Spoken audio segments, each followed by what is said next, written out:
Merhaba arkadaşlar, saya Humam dari Ambis Turkish, dan pada video kali ini kita akan mempelajari alfabet Turki. Hadi, başlayalım.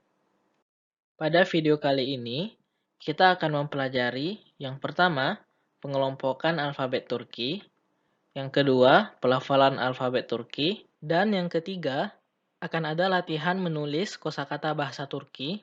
Jadi, nanti di akhir video, kami akan mendiktekan beberapa kosakata dalam bahasa Turki, dan teman-teman bisa mencoba untuk menerka kira-kira ejaannya seperti apa.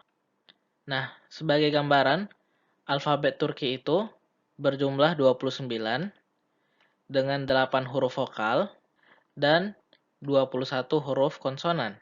Baik arkadaşlar, pertama-tama kita akan membahas huruf vokal dalam bahasa Turki. Nah, jadi dalam bahasa Turki terdapat 8 huruf vokal, dan kedelapan huruf vokal ini bisa kita kategorikan berdasarkan tempat keluarnya bunyi di mulut atau makhorijul hurufnya dan bentuk bibir kita saat melakukan pelafalan huruf tersebut. Nah, kenapa sih kita harus melakukan kategorisasi ataupun pengelompokan huruf-huruf vokal ini? Nah, itu karena pengelompokan huruf vokal ini sangat penting nantinya dalam mempelajari aturan vowel harmoni. Nah, jadi berdasarkan tempat keluarnya bunyi, huruf vokal dalam bahasa Turki itu terbagi atas dua, yaitu huruf vokal tebal dan huruf vokal tipis. Sedangkan berdasarkan bentuk bibir, huruf-huruf vokal ini juga terbagi atas dua, yaitu rounded dan unrounded. Rounded artinya bibir kita akan sedikit maju saat melakukan pelafalan huruf, dan unrounded artinya bibir kita bentuknya akan biasa-biasa saja. Nah, sebenarnya kita sudah fasih dalam melafalkan 6 dari 8 huruf vokal yang ada, karena dalam bahasa Indonesia kita sudah menggunakan 5 huruf vokal, yaitu A, I, U, E, dan O, sedangkan huruf I yang tidak ada titiknya, E, itu bunyinya sama persis seperti huruf E dalam kata ke ataupun dalam kata dengan. Nah, yang menjadi sedikit tantangan adalah cara pengucapan huruf O yang ada titik duanya dan huruf U yang ada titik duanya.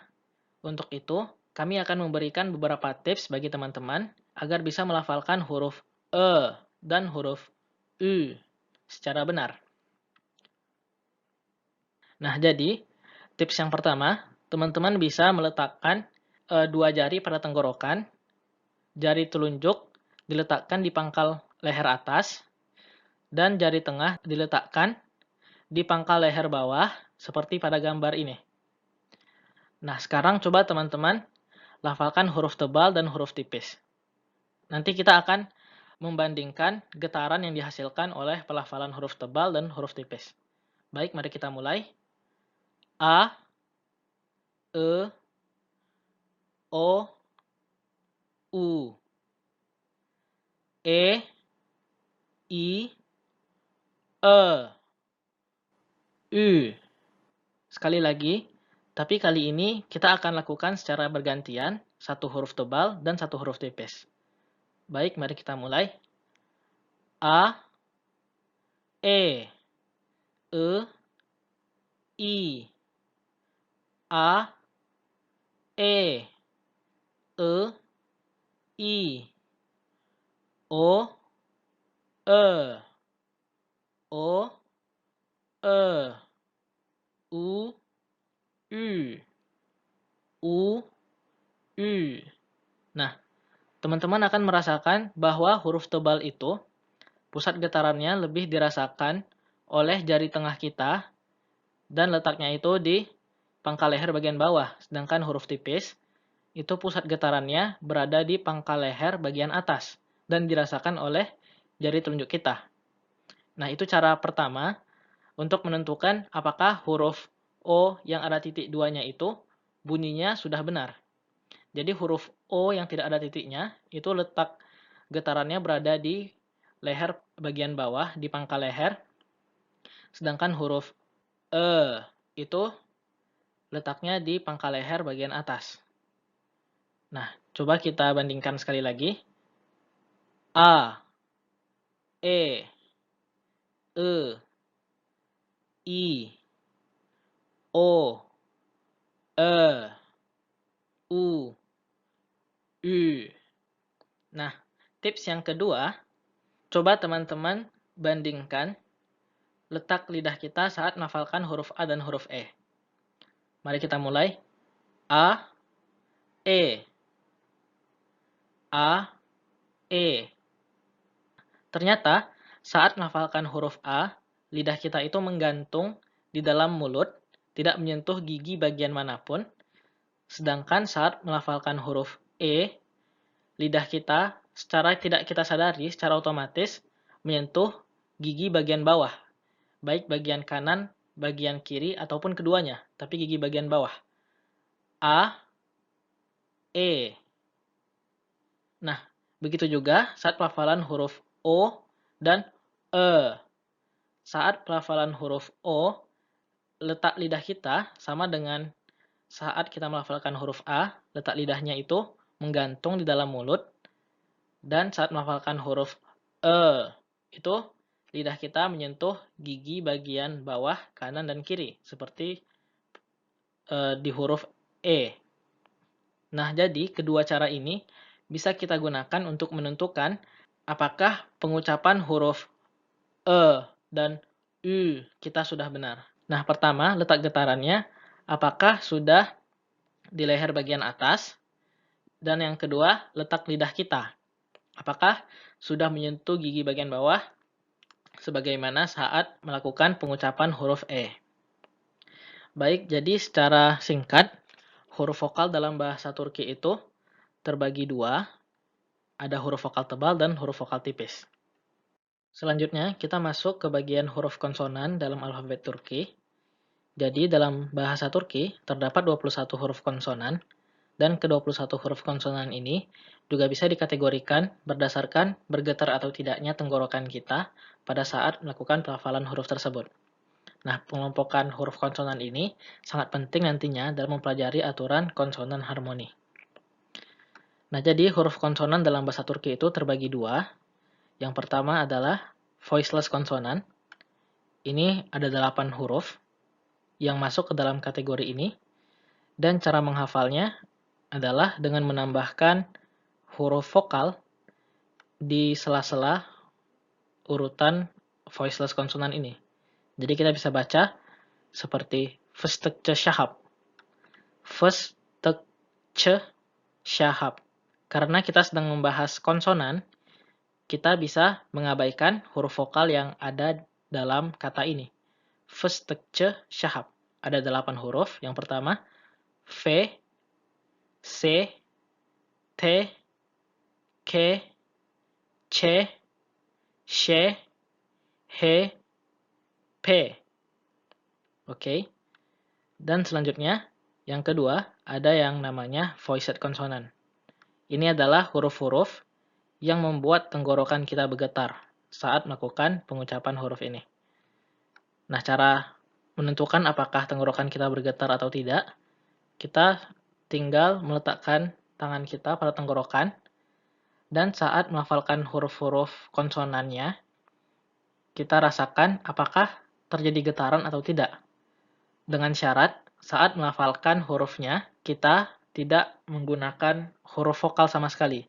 Jadi, kita tidak membacanya V, kita baca F. Begitu juga dengan C, kita tidak baca C, karena kalau kita tambahkan E-nya, pasti akan bergetar. Jadi, kita ambil bunyi dasarnya saja. S. Selanjutnya, T, K, C, Sh, H, P. Nah, bisa kita rasakan ke-8 huruf voiceless konsonan ini sama sekali tidak menimbulkan getaran pada tenggorokan kita. Sedangkan huruf-huruf voiced konsonan akan dengan jelas menimbulkan getaran. Seperti B, B, J. Ini J ya. D, G. Apalagi R, R. Pasti akan menimbulkan getaran. Nah, voiceless konsonan ini dia mempunyai aturan tersendiri, yaitu namanya aturan konsonan harmoni. Maka dari itu kita harus mengetahui huruf-huruf apa saja yang masuk ke dalam kategori voiceless consonant. Cara menghafalnya seperti ini. Verstärkte Shahab. Oke, sekarang kita akan belajar mengucapkan alfabet Turki beserta contoh kosakatanya dalam bahasa Turki. Mari kita mulai. Yang pertama, huruf A. A seperti dalam kata anne, anne yang artinya ibu. Dan dalam kata Ankara, Ankara yaitu ibu kota Turki. Selanjutnya, huruf B. B seperti dalam kata balık, balık yang artinya ikan. Dan dalam kata bilet, bilet yang artinya tiket. Kemudian huruf J. J seperti dalam kata jaket, jaket yang artinya jaket. Dan dalam kata cüzdan, cüzdan yang artinya dompet. Selanjutnya huruf C. C seperti dalam kata çiçek, çiçek yang artinya bunga. Dan dalam kata çanta, çanta yang artinya tas. Selanjutnya huruf D. D seperti dalam kata domates, domates yang artinya tomat. Dan dalam kata duvar, duvar yang artinya dinding. Selanjutnya huruf E. E seperti dalam kata ekmek, ekmek yang artinya roti. Dan dalam kata elma, elma yang artinya apel. Kemudian huruf V. V seperti dalam kata fırın, fırın yang artinya oven. Dan dalam kata fare, fare yang artinya tikus. Kemudian huruf G. G seperti dalam kata güneş, güneş yang artinya matahari. Dan dalam kata gömlek, gömlek yang artinya kemeja. Selanjutnya ada huruf yumuşak G. Yumuşak itu dalam bahasa Turki artinya halus. Jadi secara literal huruf G yang ada topinya ini dibaca huruf G halus. Nah, fungsinya adalah untuk memperpanjang bunyi huruf sebelumnya seperti dalam kata öğrenci, öğrenci yang artinya murid. Oke. Dan dalam kata yağmur, yağmur yang artinya hujan. Kemudian huruf H. H seperti dalam kata hastane, hastane yang artinya rumah sakit. Dan dalam kata havlu, havlu yang artinya handuk. Selanjutnya huruf E. E seperti dalam kata ırmak, ırmak yang artinya sungai. Dan dalam kata ıspanak, Espanak, yang artinya bayam. Kemudian huruf I seperti dalam kata Istanbul. Istanbul, yaitu salah satu kota di Turki. Dan dalam kata inek, yang artinya sapi. Kemudian huruf J seperti dalam kata Japonya. Yang artinya Jepang. Dan dalam kata jockey, yang artinya joki penunggang kuda. Kemudian huruf K seperti dalam kata köpek, yang artinya anjing. Dan dalam kata kitab, yang artinya buku. Selanjutnya huruf L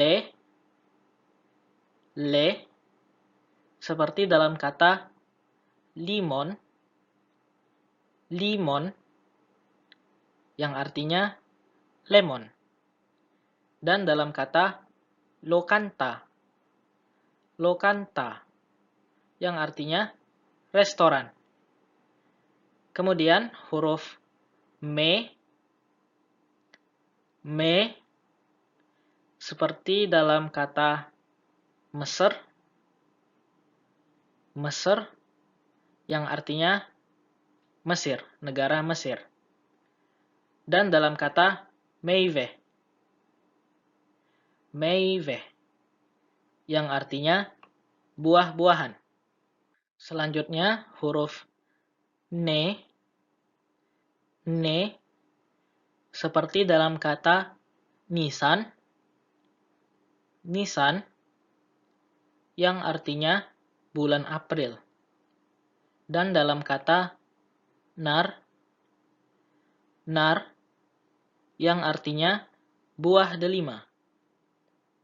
Kemudian huruf O seperti dalam kata otobus, yang artinya bis. Dan dalam kata okul, yang artinya sekolah. Kemudian huruf E seperti dalam kata öğretmen,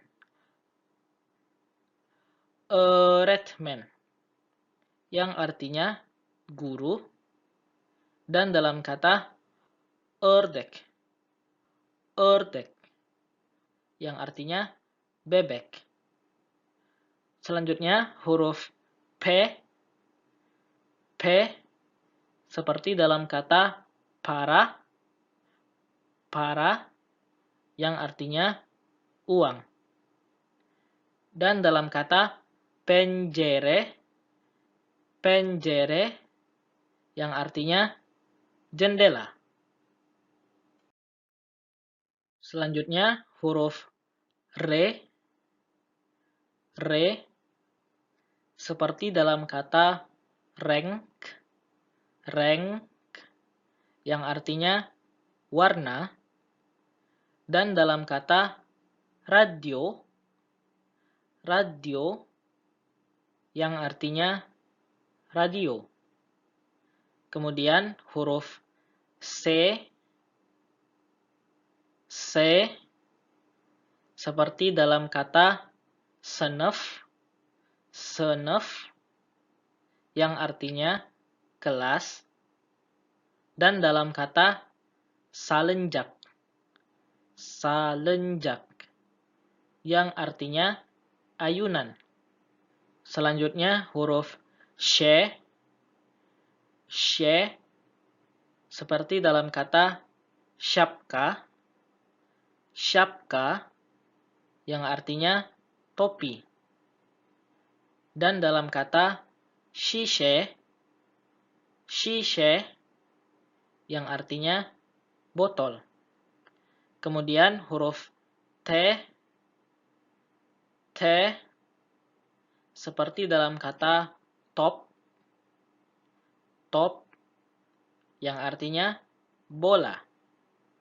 Dan dalam kata tarak, tarak yang artinya sisir.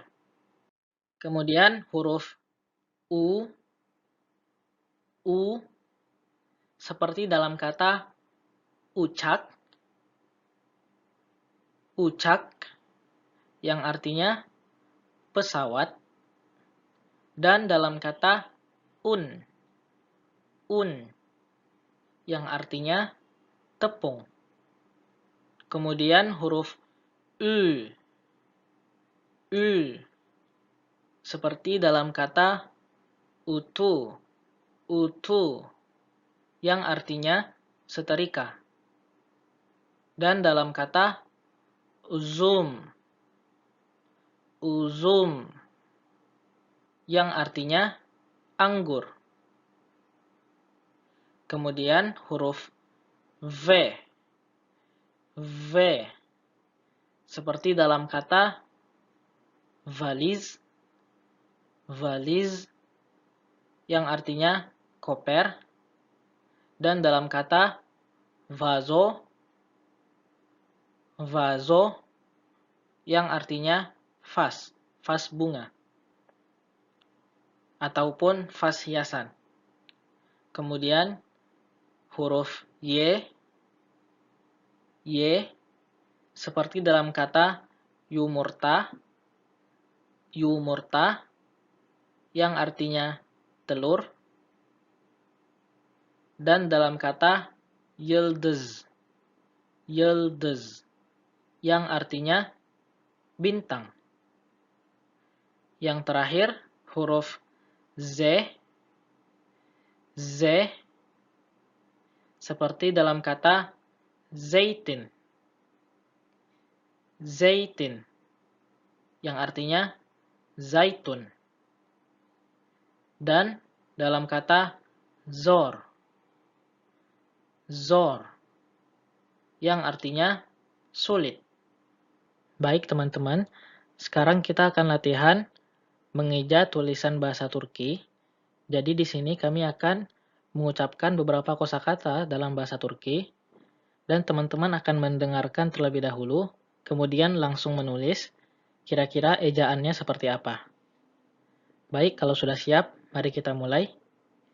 Yang pertama, daire, daire. Sudah selesai? Tulisannya seperti ini. Daire. Artinya adalah apartemen. Kemudian, şoför, şoför. Tulisannya seperti ini. Şoför. Yang artinya adalah supir. Kemudian, yeğen, yeğen. Tulisannya seperti ini. Yeğen. Yang artinya adalah keponakan. Jadi kata yeğen ini artinya adalah keponakan non-gender. Jadi bisa digunakan untuk keponakan perempuan dan keponakan laki-laki. Kemudian, hemşire, hemşire.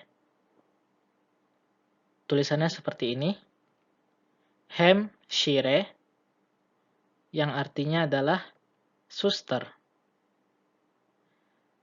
Selanjutnya, günaydın, günaydın. Tulisannya seperti ini. Günaydın yang artinya selamat pagi. Kemudian, Ertuğrul, Ertuğrul. Nah, ini adalah bapaknya Osman I, pendiri Kesultanan Utsmaniyah. Selanjutnya, bugün. Bugün. Tulisannya seperti ini. Bugün. Artinya adalah hari ini. Today. Selanjutnya, özil. Özil. Tulisannya seperti ini. Özil. Jadi dia adalah pemain bola. Sekarang bermain di Fenerbahce di Turki. Nggak penting. Selanjutnya, Yarın. Yarın. Tulisannya seperti ini. Yarın. Artinya adalah besok. Kemudian, mudur. Mudur. Tulisannya seperti ini. Mudur. Artinya adalah manajer. Kemudian, ödev. Ödev. Tulisannya seperti ini. Ödev. Artinya adalah pekerjaan rumah, PR. Dan yang terakhir, İngilizce. İngilizce. Tulisannya seperti ini. İngilizce. Artinya adalah bahasa Inggris, English. Baik teman-teman, sampai di sini video kali ini. Semoga bermanfaat. Sampai jumpa di video selanjutnya.